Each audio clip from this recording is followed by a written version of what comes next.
வணக்கம் நேயர்களே, நீங்கள் எல்லாம் எப்படி இருக்கிறீங்க? நல்லா இருக்கிறீங்களா? ரொம்ப சந்தோஷம்.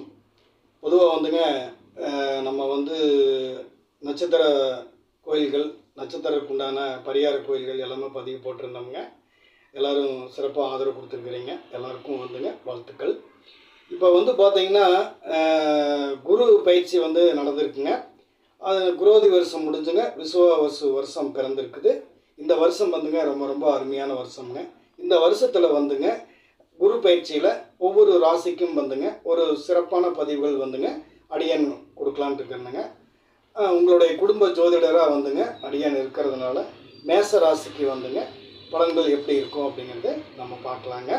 மேச ராசியை பொறுத்த வரைக்கும் ஒரு நல்ல ராசிங்க, தலைமை ராசிங்க, முதல் ராசி, 1ஆம் ராசிங்க. இந்த ராசியில் பார்த்தீங்கன்னா அதிகபட்சம் அஸ்வினி நட்சத்திரம், பரணி நட்சத்திரம், கார்த்திகை நட்சத்திரம், இந்த 3 நட்சத்திரத்தில் பிறந்த ஜாதகர்களுக்கு குரு பயிற்சி எப்படி இருக்கும் அப்படிங்கிறது தான் பலன்.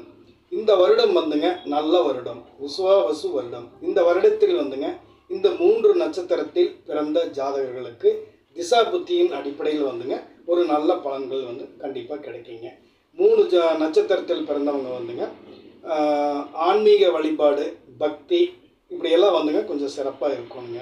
குரு ரிஷப ராசியில் இருந்தாருங்க. ராசிக்கு 2ஆம் வீட்டில் குரு இருந்தாருங்க. இப்போ 3ஆம் வீட்டுக்கு போயிருக்கிறாரு. சந்திரனுக்கு சகாயஸ்தானம், சகோதர ஸ்தானத்துக்கு அவர் போய்க்கிறாருங்க. ஆகையினால பார்த்தீங்கன்னா உங்களுக்கு ஒரு லாபஸ்தானம், தொழில் ஸ்தானம் அந்த அடிப்படையில் குரு பார்த்துட்டு இருக்கிறாருங்க. குருவின் பலன் உங்களுக்கு நல்லாயிருக்கும். நீங்கள் நல்லா இருப்பீங்க.